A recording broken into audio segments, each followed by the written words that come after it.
இதெல்லாம் நீ பாத்தீங்கன்னா 15 வருஷத்துக்கு முன்னாடி நம்ம எடுத்த ஆட்கள். ஜாக்சன் யாருன்னு யாருக்குமே தெரியாது, என் சொந்த பந்தங்கள் கூட மறந்துட்டு இருந்தாங்க. புக்கெல்லாம் போட்டு பெரிய லெவல்ல போயிட்டாங்க. பெரிய லெவல்னா அவர் மினிஸ்ட்ரியே வந்து பெரிய லெவல்ல போயிடுச்சு. இனிஷியல் ஸ்டேஜ்ல ஒரு சேனல் வந்து உருவாகும் போது அவங்களுடைய விஷன் வேறவா இருக்கும். என் ஃப்ரெண்டு நண்பன் சுரேஷ் வெளியெல்லாம் ஓடுறாரு, பாட்டு வருது பாருங்க பாருங்க, போட்டோ அனுப்புவாங்க, அதை எடிட் பண்ணுவோம், அதை போடுவோம். எனக்கு ரொம்ப உகந்த ஒரு மனிதனே அந்த கேசட்டை எடுத்துட்டு போய் கொடுத்தோம். என்னன்னா அதெல்லாம் எனக்கு பெரிய கிடைச்ச பெரிய அசெட். சரியா, அதெல்லாம் பெரிய அசெட். சால்வேஷன் டிவினும் போது எனக்கு பொதுவா தோன்றது என்னன்னா மிஷனரிகள்.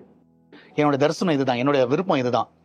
யாரும் இது பண்ணாத ஆட்களை வந்து இது பண்ணு அப்படின்னு. இப்போ அது வந்து ஸ்டார்ட் பண்ணும்போது அவங்களுக்கு வந்து கஷ்டம். அதுக்கு நான் என்ன பண்ணுவேன்னா, ஸ்டார்டிங்ல சில கான்டாக்ட்ஸை நான் எடுத்து கொடுப்பேன். சரியா, எனக்கு தெரிஞ்சு இப்போ ஃபார் எக்ஸாம்பிள் ஜாக்சன் இப்போ பேசிட்டு இருக்க, நான் உங்கள்கிட்ட பேசும்போதே ஒரு வேர்டு போட்டுருவேன். ஜாக்சன் யாருன்னா ஊழியக்காரவங்க நல்ல சாட்சியம் தான் சொல்லிடு, மைண்ட்ல வச்சுக்கோ. இதை மாதிரி என்னோட கால்ஸ் எல்லாமே வந்து அதை மாதிரி தான் நிறைய பேர் கால் பண்ணிட்டே இருப்பேன். சும்மாவே கால் பண்ணுவேன், எல்லாருக்குமே கால் பண்ணுவேன். யாருன்னா அதை சொல்லு, யாருன்னா அதை சொல்லு, யாருன்னா அதை சொல்லு. அப்போ பேசும்போது யாருன்னா ஒருத்தர் சொல்லுவாங்க, இந்த மாதிரி ஒரு சாட்சி இருக்கு, சூப்பரா இருக்கும், நிறைய ஆண்டு நல்லா பயன்படுத்துறாரு, ஆனா அவங்களை யாரும் வெளியே தெரியாது. ஓகே, அவங்க நம்பர் கொடு. உடனே நம்பர் வாங்கிட்டு அவங்கள்ட்ட போன்ல ஃபர்ஸ்ட் பேசுவோம், என்ன நடந்துச்சு உங்க வாழ்க்கையில அப்படின்னு. ஸோ அவங்க பேசும்பொழுது அவங்க கர்த்தரை மையப்படுத்துறாங்களா அவங்கள மையப்படுத்துறாங்கன்றத தெரிஞ்சிடும், கண்டுபிடிச்சிருவோம். நிறைய பேரை ஒமிட் பண்ணிடுவோம். அதெல்லாம் அந்த ப்ராசஸ் எல்லாம் இருக்கும். சரியா, சில எல்லாம் ஷூட்டிங் பண்ணும்போது அவன் பெருமையா தானே போடான்னு சொல்லிட்டு கேன்சல் பண்ணி விட்டுருவோம். அது டெலிகாஸ்டே ஆகாது. ஸோ இந்த மாதிரி ஜிப்சில இருந்து ரசிக்கப்பட்டவங்க எத்தனை பேரு. ஸோ அதுக்கப்புறம் பாத்தீங்கன்னா நம்ம இதுல இன்டர்வியூலாம் கொடுத்துருக்காங்க. ஜிப்சி பீப்புள் ரசிக்கப்பட்டது. அடுத்தது இவங்க டிரான்ஸ்ஜெண்டர், அவங்க இன்னைக்கு நிறைய சிலர்லாம் வந்து டிரான்ஸ்ஜெண்டர்லாம் வந்து சாட்சியெல்லாம் நிறைய இதுல போயிட்டு இருக்கோம். இதெல்லாம் நீ பாத்தீங்கன்னா 15 வருஷத்துக்கு முன்னாடி நம்ம எடுத்த ஆட்கள். புரிதா சொல்றது? அன்னைக்கு அவங்க யாருன்னு தெரியாது. அன்னைக்கு நான் பேசிக்கானா சரி 2013 டிசம்பர் ஜாக்சன் யாருன்னு யாருக்குமே தெரியாது, என் சொந்த பந்தங்கள் கூட மறந்துட்டு இருந்தாங்க. எனக்கு ஒரு கால் வந்தது, சால்வேஷன் டிவில இருந்து கால் வந்தது, அவங்கள சாட்சி எடுக்கணும்னு. எனக்கு பிராங்க் பண்றாங்க அப்படின்னு ஆச்சுன்னா, என்ன சாட்சி எடுக்கணுமா? நான் சொல்றேன், என்னுடைய நண்பர்கள் கிட்ட சொல்றேன், அவங்களும் பேந்த பாக்குறாங்க, உண்மையாவா அப்படின்னு கிரகிச்சு பண்ணுவோம். அதுவும் என்னைக்கு நாள்னா கிறிஸ்துமஸ் அன்னைக்கு, ஒரு பீக்கான ஒரு டைம்ல. அது எந்த இயர்? அது 2013 தேவநாள் எல்லாம் கூடி. நேயர்கள் யாவருக்கும் கிறிஸ்துமஸ் நல்வாழ்த்துக்களை தெரிவித்துக் கொள்கிறோம். வாலிபனே, உன் கண்ணின் காட்சியிலும் உன் நெஞ்சின் நினைப்பின்படியெல்லாம் நீ நட, இவை எல்லாவற்றிலிருந்தும் தேவன் நீதியிலே கொண்டு வந்து நிறுத்துவார் என்று கர்த்தருடைய வார்த்தை சொல்லுகிறது. வாலிபர்கள் நடுவிலே சிறப்பான ஒரு ஊழியத்தை பாடல் மூலமாக பாசம் நீரே என்ற ஒரு ஊழியத்தை நடத்தி வருகிற சகோதரர் ஜாக்சன் அவர்கள் நமது நிலையத்திற்கு வந்திருக்கிறார்கள். அம்மாவுக்கு ஒரு ஆசை, என்னை எப்படியாச்சும் நல்லா வளர்க்கணும் அப்படின்னு. அப்பா இருந்ததுக்கப்புறம் அந்த இடத்த விட்டு வந்துட்டோம். வந்ததுக்கப்புறம் அம்மா வந்துட்டு ஒரு இடத்துல வேலைக்கு சேர்ந்துட்டு இருந்தாங்க. அவங்களுக்கு படிப்பறிவு இல்லாததுனால இந்த கல்யாண மண்டபத்தில் வேலைக்கு சேர்ந்துட்டாங்க. அவங்க காலையில் போனாங்களா, நைட்டு வருவாங்க. அந்த நேரத்தில் நான் ஒரு கார்பரேஷன் ஸ்கூலில் தான் படிச்சுட்டு இருந்தேன். நான் எனக்கு எங்கே போகணும்னு தெரியல. நான் எந்திரிச்சு வாக் பண்ணுறேன், விடிய காலையில் இருட்டிட்டு இருக்கு, காலை எங்கெங்கேயோ போயிட்டு இருக்கு, எந்த பக்கம் போகணுன்னு கூட தெரியல எனக்கு. அப்போது தடவை எங்கள் பாஸ்டர், அங்கே ஒரு சர்ச், அங்கே போய் காலையில் கதவு தட்டுறேன். நான் விடிய காலையில் 4 மணிக்கு என்னுடைய ஆவிக்குடைய இப்போது தகப்பனும் தாயாக இருக்கிறவங்க அந்த சர்ச் நடத்தி வராங்க. அங்கே போயிட்டு நான் ஆண்டிக்கிட்ட தடவை முட்டி போட்டு, தோ ஐம் கிறிஸ்டியன், கடவுள் அவ்வளோ கெட்டியாக பிடிச்சது கிடையாது என் வாழ்க்கையில். நான் போய் சொல்கிறேன், எனக்கு இருக்கிறதே என் அம்மா மாத்திரம்தான், எங்கள் அம்மா என் வாழ்க்கையை விட்டு போயிடுவாங்க மாதிரி இருக்குது ஆண்டி அப்படின்னு அழும்போது தடவை அந்த ஆண்டி என் வாழ்க்கையில் அந்த வார்த்தையை சொன்னாங்க. கர்த்தரை நோக்கி பார்த்த முகம் ஒருபோதும் வெக்கப்பட்டு போனதில்லை, அந்த வசனத்தை சொல்லி ஜபிச்சாங்க. அப்போ அந்த மியூசிக் டைரக்டர்கிட்ட போகும்போது அவர் சொன்னார், இன்னைக்கெல்லாம் பாப்புலாரிட்டியை தேடி வந்துடுறாங்க பிரதர், கிறிஸ்டியானிட்டிக்குள்ள நிறைய பேர் பாடணும்னு வந்துடுறாங்க அவங்க புகழ. நான் சொன்னேன், என்னுடைய ஆசை இந்த பாட்டுல இருந்து ஒரே ஒரு ஆத்மா தேவனை தெரிஞ்சுக்கிட்டா நான் தேவனுக்காக பண்ண பெரிய ஊழியமா நினைச்சுக்கிறேன். என்னோட ஆசை ஜாக்சனோட வாய்ஸ் கேட்கணும் மற்றவங்களுக்குன்றது இல்லை, என்னை மறைச்சு அவருடைய பிரசன்னம் போய் கேட்கணும், எல்லாருக்கும் அவருடைய வார்த்தை போய் கேட்கணும், அதுதான் ஆசை. நான் பாடுறேன், தேவன் உங்களோட கூட பேசினா நீங்க மியூசிக் பண்ணுங்க அப்படின்னும் போது சரி பாடுங்கன்னு சொன்னாரு. நான் கண்ணு மூடிட்டு பாட ஆரம்பிச்சேன். அக்கப்பக்கம் யாரும் பேசல. அதுக்கப்புறம் கொஞ்ச நேரம் கழிச்சு நான் கண்ணு திறந்து பாக்குறேன், எல்லாருமே பார்த்துட்டு இருக்காங்க. அவங்களுக்குள்ள ஒரு சந்தோஷம் அந்த பாட்டு கேட்டுட்டு. அவர் சொன்னார், நான் பண்றேன் பிரதர் உங்களுக்கு மியூசிக் அப்படின்னு சொன்னாங்க. இன்னைக்கு கூட எனக்கு எனக்கு கற்பனைக்கு அப்பாற்பட்டது. கர்த்தருக்கு நான் எத்தனை கோடி நன்றி சொல்றேன். சொல்ல போனா அன்னைக்கு நாள்ல எவ்வளவோ பெரியவங்க ஊழியக்காரங்க சேட்டலைட்ல. ஆமா டெலிகாஸ்ட். ஆமாண்ணா, எங்களுக்கெல்லாம் அது அதான் சொல்றேன், கற்பனைக்கு அப்பாற்பட்டது. நான் ஒருத்தருக்காக போன் பண்ணி சொல்றேன் சால்வேஷன் டிவில வருதுன்னு. அதை நாங்க முதல்ல பார்க்கும்போது எனக்கு உண்மையிலேயே தோணுன விஷயம், ஜாக்சன் யாரு எம்மாத்திரம். இவங்க நம்ம உங்களை சொன்னேன் நான், அண்ணனுக்கு என்ன கூப்பிட்டு இன்டர்வியூ கொடுக்கணுன்ற என்ன இது, அதுதானே எனக்கு அந்த அந்த ஏன்னா எவ்வளோ ஊழியக்காரங்க உங்களுக்கு தெரியும், ஜாக்சன் அன்னைக்கு யாருக்குமே தெரியாது. ஆனா அன்னைக்கு அந்த சாட்சியை நீங்க சொன்னது நிமித்தமா எத்தனை தாய்மாருங்க போன் பண்ணி எனக்கு அன்பு கூர்ந்தாங்க, ஜெபிச்சாங்க. இன்னும் சொல்ல போனா இன்னைக்கு வரைக்கும் கூட எனக்கு உலகத்துல நிறைய அண்ணன் தம்பி அக்கா தங்கச்சிங்களை இந்த நிகழ்ச்சி எனக்கு சேர்த்து கொடுத்தது. அது கர்த்தருக்கு நன்றி சொல்றேன்னா ஒரு சாட்சி இது இல்ல வரான். இது அதுல புடுபுடுக்காரு மணி அவங்களது அடுத்த இந்த மாதிரி நிறைய பேர். எனக்கு பெரிய சந்தோஷம் என்னன்னா, பெரிய சந்தோஷம் அதை சாட்சி எடுத்து டெலிகாஸ்ட் பண்ணும்போது நிறைய பேருக்கு தெரிஞ்சது. இன்னொன்னு, இவங்க இந்த சாட்சி கொடுத்தவங்க சட்டம் கால் பண்ணி சொல்லுவாங்க, ஐயா சாட்சி கொடுத்த பிறகு ஒரு 7 கண்ட்ரி போயிட்டு வந்துட்டையா, 10 கண்ட்ரி போயிட்டையா, சாட்சி எல்லா இடத்துலையும் கொடுக்க. ஸோ அதை கேட்கும் போது ஐ ஃபீல் வெரி ஹாப்பி. ஏன்னா நான் பின்னாடி நின்று ஒரு கர்த்தருடைய வார்த்தையை புஷ் பண்றதுக்கு எவ்வளவு பெரிய பலனா இருந்திருக்கிறோம். அது எனக்கு பெரிய சந்தோஷத்தை கொண்டு. உண்மையா சொல்றேன், நிறைய பேர் இப்ப சால்வேஷன் டிவில சாட்சி கொடுத்துட்டு அநேகர் அநேக தேசங்கள்ல போயிட்டு அந்த சாட்சியை சொல்லிட்டு வராங்க. கண்டிப்பா சரியா. இதுல இவரு அந்த சார்ல்ஸ்னு ஒருத்தர் இருக்கிறாரு, அவர் ரெகுலர் அந்த இதுல ரவுடிசம் ஜெயில இருந்து ரசிக்கப்பட்டவர். நிறைய எனக்கு தெரிஞ்சு சாட்சிகள் பார்த்தா எப்படிலாம் 300க்கும் அதிகமான சாட்சிகள் இருக்கும் நம்ம ரெக்கார்ட்ல இருந்தா. 300க்கும் அதிகமான சாட்சிகள். ஸோ இதுல நம்ம என்ன பண்ணுவோம்னா, அவங்கள்ட்ட எந்த பேமெண்ட் வாங்க மாட்டோம்.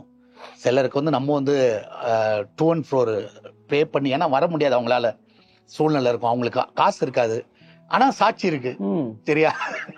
சரி ஓகே வா அப்படி சொல்லி வர வச்சு அவங்களுக்கு ஃபுட்டு கொடுத்து அவங்கள தங்க வச்சு அவங்கள சாட்சி எடுத்து நல்ல வயிறார கொடுத்து போயிட்டு வாங்கன்னு சொல்லிட்டு அவங்கள பஸ் ஏற்றி விட்டு. ஸோ அதான் சொல்றேன், செலிபிரிட்டியை பண்ணலாம்ப்பா சரியா, அது ஒரு பெரிய விஷயமே கிடையாது. ஆனா இவங்களெல்லாம் பண்ணியிருக்கிறோம், இவங்களெல்லாம் நம்ம பண்ணியிருக்கிறோம்.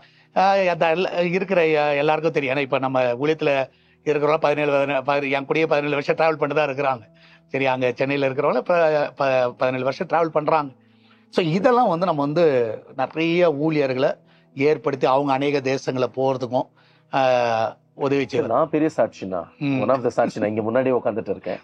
சால்வேஷன் டிவில அந்த சாட்சி சொன்னதுக்கு அப்புறம் அநேக இடங்கள்ல அந்த சாட்சியை சொல்லும்படியாக என்ன அழைச்சிருக்கிறாங்க. அநேக சபைகள்ல போய் அந்த சாட்சியை சொல்லிட்டு வந்தேன். எப்படி தெரியும்னா, தமிழ்நாட்டுல கிட்டத்தட்ட ஒரு 100க்கு மேலான சபையில போய் நான் சாட்சி சொல்லிட்டு வந்தேன். எப்படி தெரியும்? இந்த சால்வேஷன் டிவின்ற ஒரு மீடியா நிறைய பேர் இடத்துல கொண்டு போச்சு, அந்த சாட்சியை பார்த்தாங்க. அது நிமித்தமா எனக்கு போன் பண்ணி உங்களுடைய சாட்சியை கேட்டேன், தம்பி உண்மையிலே இருதயத்தை தொட்டது, நீங்க எங்க சபைக்கு வாலிபர்கள் மத்தியில இந்த சாட்சியை சொல்ல முடியுமா, எங்க சபையில கூட இப்படிப்பட்ட வாலிபர்கள் எழுமணும்னு சொல்லி. உண்மையிலேயே இது நான் ஒரு லைவ் சாட்சி. இங்க அந்த இதுல இவர் ஒருவாருப்பா, அந்த பேர் நல்ல பேரு, இந்த ப்ரோக்ராம் நடத்துறவரா? இல்லப்பா, அந்த இது கன்வெர்ட் ஆயிருப்பாரு அவரோட. அவர் ஃபர்ஸ்ட் நம்மளதுலதான் இது பண்ணோம். சோ எனக்கு தெரிஞ்சு இப்ப அவர் புக்கெல்லாம் போட்டாரு, புக்கெல்லாம் போட்டு பெரிய லெவல்ல போயிட்டாங்க. பெரிய லெவல்னா அவர் மினிஸ்ட்ரியே பெரிய லெவல்ல போயிடுச்சு. ஆனா அப்போ அவர் யாருமே தெரியாது. நல்ல பேரு, நல்ல பேரு. ராஜா பிரதருக்கு நன்றி சொல்லணும்னா, ஒரு உண்மையிலேயே ஒரு நல்ல ஒரு சகோதரன். அத உங்களுடைய அந்த ஒரு எய்ம் இருக்கும்னா, ஒரு விஷன் இருக்கும், அப்படி நடத்தணும். அந்த விஷன் அப்படியே எடுத்துக்கிட்டு அது என்னன்னா, அது கர்த்தர், அது பெரிய அசட்டுப்பா. ஆமா, அது பெரிய அசட்டு. அங்க இருக்கிற ஸ்டாஃப் எனக்கு பெரிய அசட். ஏன்னா என் தரிசனத்தை புரிஞ்சுக்கிட்டாங்க. ஆமா, அதான் ரொம்ப முக்கியம். ஏன்னா அவங்களுக்கு நல்லா தெரியும் என்ன விரும்புவாரு, என்ன விரும்ப மாட்டாரு, என்ன இருக்கணும், என்ன இருக்கக்கூடாது, சரி எந்த மாதிரி ஆட்களை கொண்டு வரணும்ன்றது. அதனால நானும் தைரியமா இருப்பேன். இன்னைக்கு நான் இங்க பெங்களூர்ல தைரியமா ஊழிச்சதுக்கு காரணம் என்ன? சோ அவங்க அந்த தரிசனத்தை அறிஞ்சு பண்றது எனக்கு ஒரு பெரிய பலன். உண்மைண்ணா. இப்படிப்பட்ட ஒரு கூட்டத்தை கர்த்தர் ஏற்படுத்தி கொடுத்திருக்கிறாரு. இன்னைக்கு வரைக்கும் அந்த இது ப்ரோக்ராம் எடுத்துட்டு இருக்கிறோம். ஆமா, இன்னைக்கு வரைக்கும் ப்ரோக்ராம் எடுக்கிறோம். அந்த இன்டர்வியூ பண்ற ராஜா அவரு TCSல வேலை செய்யறாரு. ஓகே. சரியா? டிசிஎஸ்ல நல்லா ஹை போஸ்ட், மேனேஜர் போஸ்ட்ல சீனியர் மேனேஜர் நினைக்கிறேன். ரெக்வயர் பண்றதுல இதுல இருக்காரு. அந்த அப்பனா பெரிய லெவல்ல தான் இருக்கணும், ஆட்களை ரெக்வயர் பண்ற அந்த பொசிஷன்ல. ஆனா அவரு எங்களுக்கு பயம், நான் கேமரா முன்னாடி உட்காரத்துக்கெல்லாம் பயம். ஒன்னு எடுத்தது அவர் தானே, அவர் தான் எடுத்தாரு. அவ்வளவு கம்ஃபர்ட்டா உட்கார வச்சு, அவ்வளவு அன்பா அதை பேசி, நிறைய பேர் வந்து நடுநடுல அந்த இன்டராக்ட் பண்ணிட்டு அவர் சாந்தமா அப்படியே உட்காந்து அதை கேட்டு வார்த்தைனால எங்களை மோட்டிவேட் பண்ணி, உண்மையிலேயே அந்த சாட்சி என்ன மாத்துச்சு, எப்படி தாழ்ந்து இருக்கணும்ன்றத அங்க இருக்கிற ஒரு சில நபர்களை பார்த்து நான் கத்துக்கிட்டேன். ஏன்னா அவர் வந்து ஆக்சுவலி அவர் அந்த இதெல்லாம் இருக்காது, பந்தாவே இருக்காது. பியூட்டிஃபுல்லா ஒரு நல்ல ஒரு பர்சன். இன்னைக்கு வரைக்கும் அவரு, அதான் சொல்றேனே, அதெல்லாம் எனக்கு பெரிய கிடைச்ச பெரிய அசெட். சரியா? அதெல்லாம் பெரிய அசெட். இருந்தாலும் நாம வந்து அதான் சொல்றேனே, இப்ப அவங்களாம் சொல்லும் பொழுது எனக்கு ஒரு பெரிய சந்தோஷம். ஓகே, இந்த ஊழியம் வந்து நம்ம சால்வேஷன் டிவி வந்து அநேக ஊழியங்களுக்கு வந்து வளர்றதுக்கு காரணமா இருக்கிறோம்னா கண்டிப்பா அது வந்து கர்த்தர் கொடுத்த கிருபை, மோட்டிவேஷன். ரொம்ப நான் அப்படியே நான் அந்த நிகழ்ச்சியிலேயே ஜாம்பஜா சார்ல்ஸ் கேள்விப்பட்டிருக்கியா? இல்ல, ஜாம்பஜா சார்ல்ஸ் அவர் இப்ப கூட சொல்லுவாரு, ஐயா கூடுங்க எப்பனாலும் வந்துடுறேன் அப்படின்னு சொல்றேன். இப்ப அவங்களாம் வந்து இங்க பெங்களூர்ல ஜெயில் மினிஸ்ட்ரி பண்ணிருக்காங்க. ஏன்னா ரசிக்கப்பட்டவங்க, அவங்களால அவர் யாருன்னே தெரியாது, அவங்கள யாருன்னே வெளியே விழுகிறது தெரியவே தெரியாது. ஜாம்பஜா சார்ல்ஸ், அடுத்தது அந்த மணி, அந்த புடுப்புடுக்கார மணி, சரியா? அவரு அதுக்கு அடுத்தது இன்னொருத்தர், அந்த ஜிப்சில ஒருத்தர் ரசிக்கப்பட்டவர். அதுக்கப்புறம் நிறைய அதான் சொல்றேன், மறதி நிறைய லிஸ்ட் போனா லிஸ்ட் போகும். 300 பேருக்கு மேலாக 300 above 300 தான் சாட்சி, above 300 சாட்சிகளை. ஆனா எல்லாருமே வந்து வெளியே தெரியாத ஆட்கள், வெளியே தெரியாத ஆட்களை கர்த்தர் கொண்டு வர முடியாது. எனக்கு இன்னைக்கும் ஆச்சரியம் என்னன்னா, மோஸ்ட்லி இனிஷியல் ஸ்டேஜ்ல ஒரு சேனல் வந்து உருவாகும் போது அவங்களுடைய விஷன் வேறவா இருக்கும். நாள் போக போக அதுக்கு ஒரு காரணம் சொல்ல ஆரம்பிக்கிறோம். என்னன்னா நீட்ஸ் இருக்குன்னு சொல்லி கமர்ஷியலைஸ் பண்ணிடுறாங்க. வெவ்வேறு advertisements, real estates, beauty products இதெல்லாம் எடுத்துட்டு வந்து அதுக்குண்டான அந்த குவாலிட்டியவே எடுத்து போடுறாங்க.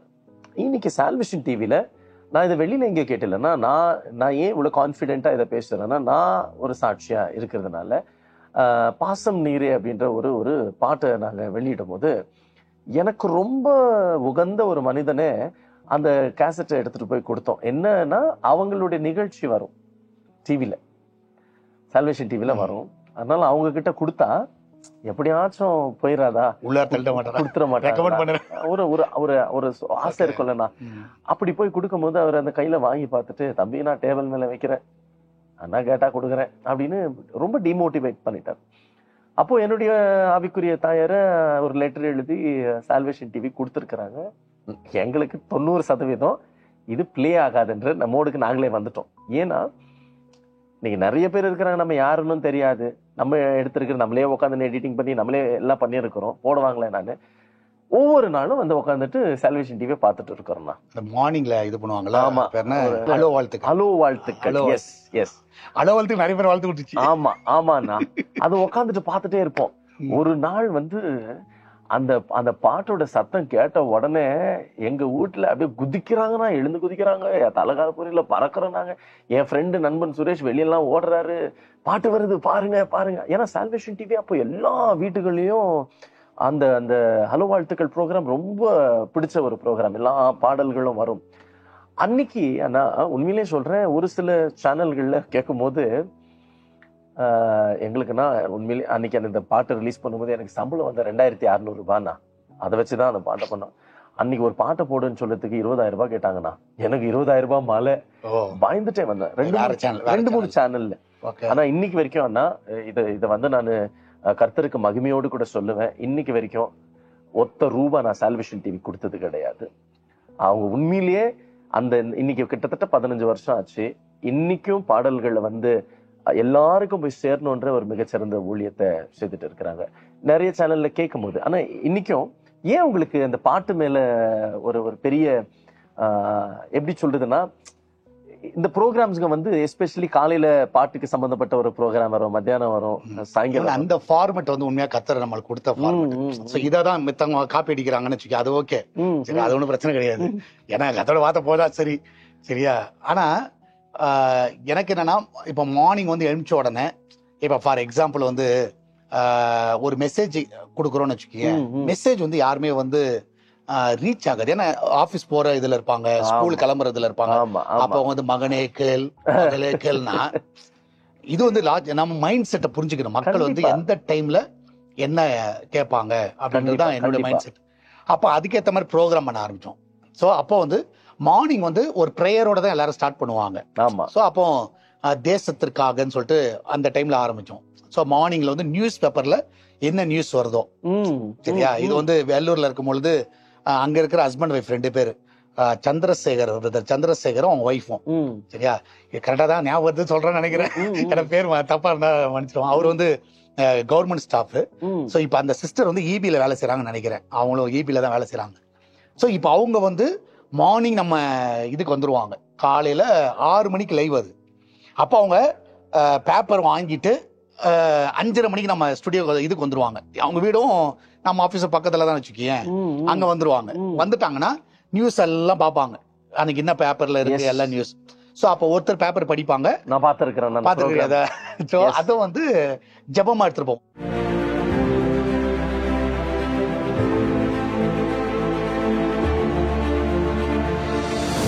ஒரு நாடு ஒரு மாவட்டத்துக்காக நாம் ஜெபிக்கிறோம். நான்தேட் என்று சொல்லக்கூடிய ஒரு மாவட்டத்துக்காக நாம் ஜெபிக்க போகிறோம். கர்த்தருடைய பரிசுத்த நாமத்துக்கு ஸ்தோத்திரம் உண்டாதாக. அந்த நான்தேட் மாவட்டம் பார்த்தீங்கன்னா இந்திய மாநிலம் மகாராஷ்டிரத்தின் 2வது பெரும் மாநகர ஆட்சி ஆகும். அப்போ அந்த நான்தேட் என்று சொல்லக்கூடிய மாவட்டத்துக்காக நாம் ஜெபிக்க வேண்டும். எல்லாம் கண்களை மூடலாமாப்பா. நாங்கள் மறுபடியுமாய் கூட ஆண்டவரே இந்த 3 ஜெப குறிப்புகளுக்காக மடத்தில் வேண்டுதல் செய்கிறோம்பா.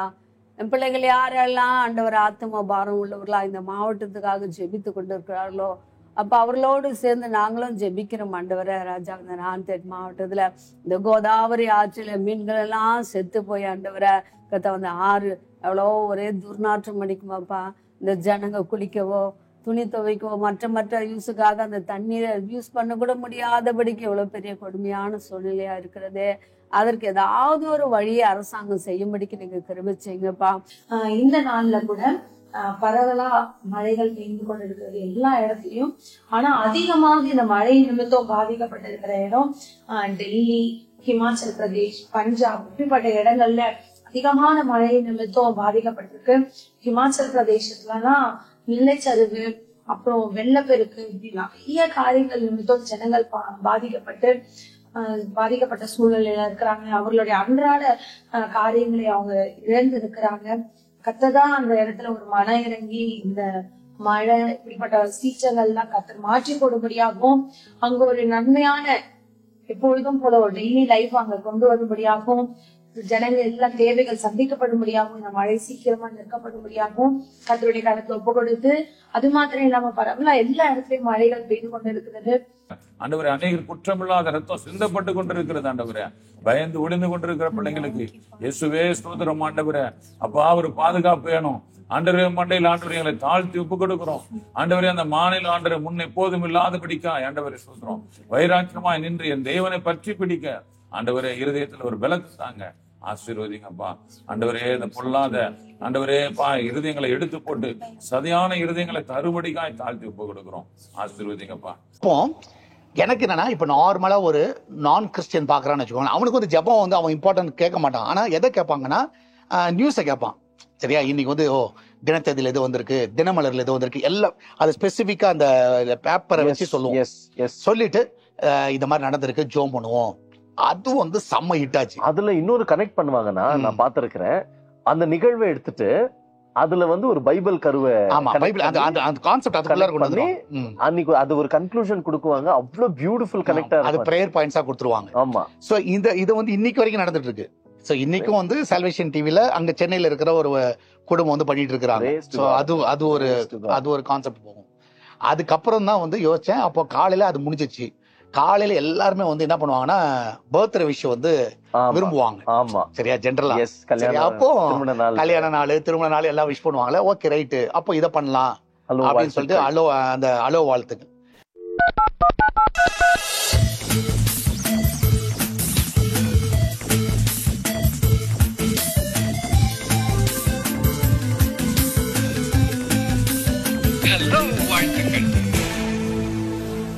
வணக்கம். ஆண்டவராகிய இயேசு கிறிஸ்துடைய நாமத்தினால உங்கள் யாவரையுமா இந்த ஹலோ வாழ்த்துங்க என்கிறதான நிகழ்ச்சியில நாங்க உங்களை வெல்கம் பண்ணுகிறோம்.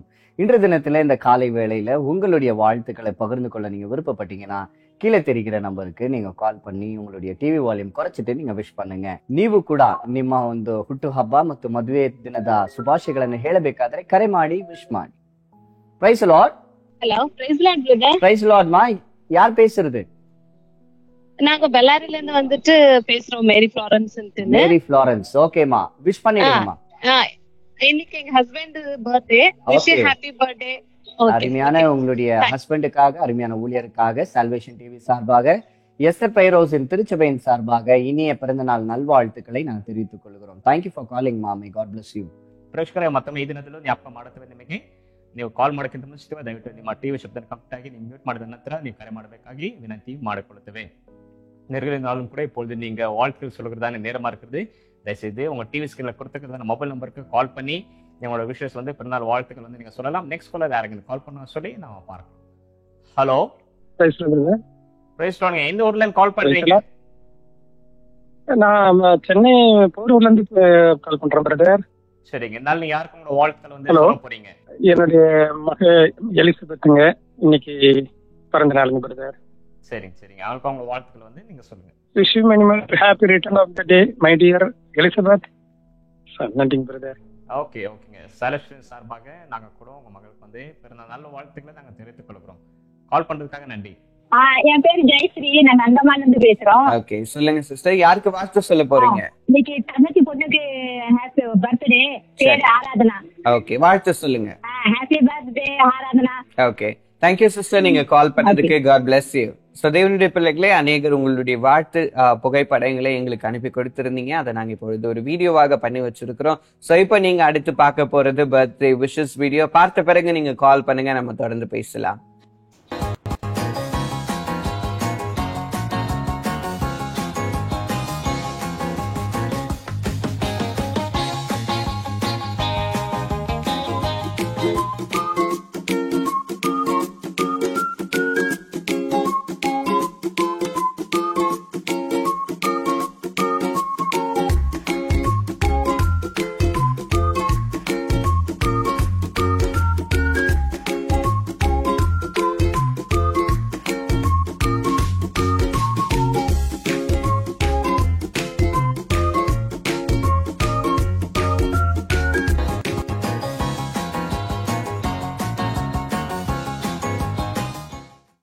அப்போ நான் யோசிச்சேன் என்னன்னா, இப்போ சிலர் வந்து கூட இருக்கிறவங்க சொன்னாங்க, ஆனால் ஒரு நாள் வந்து ஃபோட்டோ போட்டு பண்ணும்போது அதை ஸ்கேன் பண்ணணும், அதை எடிட் பண்ணணும். சிலர் வந்து சரியா அனுப்ப மாட்டாங்க, அதை ஸ்கேன் பண்ணி அது ஒரு ஒர்க், அது வந்து ஒரு ஒர்க்கு.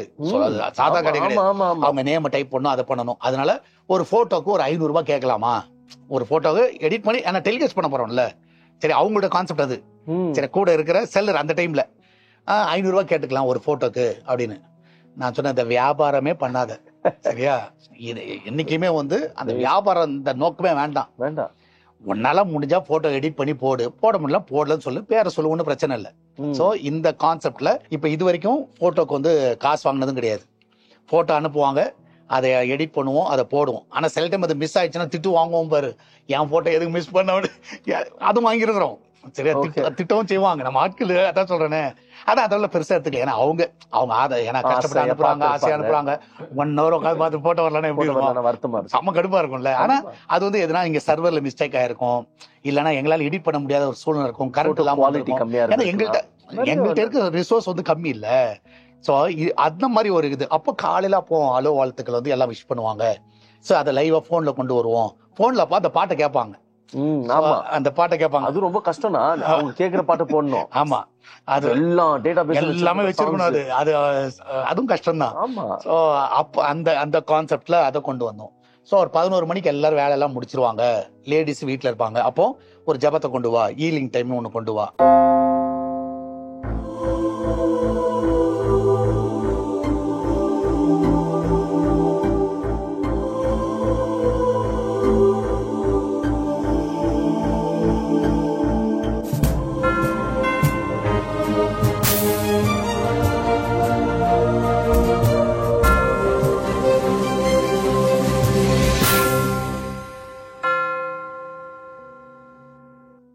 அன்பான தேவனுடைய பிள்ளைகளே, விசேஷமாக இந்த காலை வேளையில, அது குறிப்பாக ஹீலிங் டைம் என்ற இந்த ஜெப நிகழ்ச்சியின் மூலமாக உங்கள் ஒவ்வொருவரையும் சந்திக்கிறதுல மிகுந்த மகிழ்ச்சி அடைகிறேன். அன்பானவர்களே, இந்த ஜெப வேளையில நாம் யாவரும் ஒரு குடும்பமாக இணைந்து நம்மை உண்டாக்கின கர்த்தருடைய பாதத்தை உறுதியாக நாம் பற்றி கொண்டு கர்த்தராகிய தேவனிடத்துல மாத்திரம் விசுவாசமுடையவர்களாக, ஒரே குடும்பமாக, ஒருமனப்பட்டவர்களாக, நம்முடைய குடும்பங்களுக்காக, பிள்ளைகளுக்காக, நம்முடைய தேவைகளுக்காக, நாம் கடந்து போகிற இந்த கஷ்ட பாதையில கர்த்தருடைய வழி நடத்துதலுக்காக நம்ம எல்லாரும் சேர்ந்து ஜெபிக்க போறோம். அன்பானவர்களே, நாம் ஜெபிக்கதான எல்லா ஜெபங்களுக்கும் கட்டாயம் கர்த்தர் பதில் தருகிறவராக இருக்கிறார். அல்லேலூயா. என்ன ஆண்டவர் நமக்கு வாக்கு பண்ணி இருக்கிறார். நிச்சயமாகவே முடிவு உண்டு, உன் நம்பிக்கை வீண் போகாதுன்னு சொல்லி இருக்கிறார். கர்த்தரையே நம்பி இருக்கிறீங்க பாருங்க, அவர் ஒரு நாள் உங்களை கைவிட மாட்டார். அல்லேலூயா. நம்முடைய காரியங்கள் எல்லாத்தையும் அவர் ஆராய்ந்து அறிந்திருக்கிறார். நம்முடைய கண்ணீர் அவருக்கு தெரியும், நம்முடைய உள்ள உடைவுகள் அவருக்கு தெரியும். ஏன்னா அவர் நம்மளை மேலோட்டமா பார்க்கல, நம்ம மேலோட்டமா வெறும் முகத்தை மட்டும் பார்க்கிறவரா இருந்தாருன்னா நம்முடைய இருதயத்தில் இருக்கிற பாரங்களா நமக்கு தெரியாது. லூக்கா 16வது அதிகாரம் வாசிச்சு பாருங்க. கர்த்தர் மனிதனுடைய உன்னுடைய இருதயத்தை நான் அறிந்திருக்கிறேன் என்று சொல்லுகிறார். இருதயத்துல நன்றி இருக்கணும் பிரியமானவர்களே. இருதயத்துல எப்பவுமே துதி இருக்கணும். எனவேதான் சங்கீதக்காரர் தாவீது சொல்லும்போது சொல்லுகிறார், சங்கீதம் 139 13 14 ஆண்டவரே, நீர் என் உள்ளிந்திரியங்களை ஆராய்ந்து அறிந்திருக்கிறீர். எப்படி இப்படி சொல்ல முடியுது? அவர் தன்னுடைய அனுபவத்திலிருந்து சொல்லுகிறார். நம்முடைய மன பாரங்கள், மன துயரங்கள், மன கிளேசங்கள், நாம் வடிக்கிற கண்ணீர், நம்முடைய வேதனைகள் எல்லாவற்றையும் அவர் அறிந்திருக்கிறார். என்னதான் அவர் சொல்றார், உன் விண்ணப்பத்தை நான் கேட்டேன், உன் கண்ணீரை நான் கண்டேன். அல்லேலூயா. அப்படின்னு கொண்டு வந்தோம். சரியா? இதெல்லாம் அந்த கான்செப்ட்ல கொண்டு வந்தது.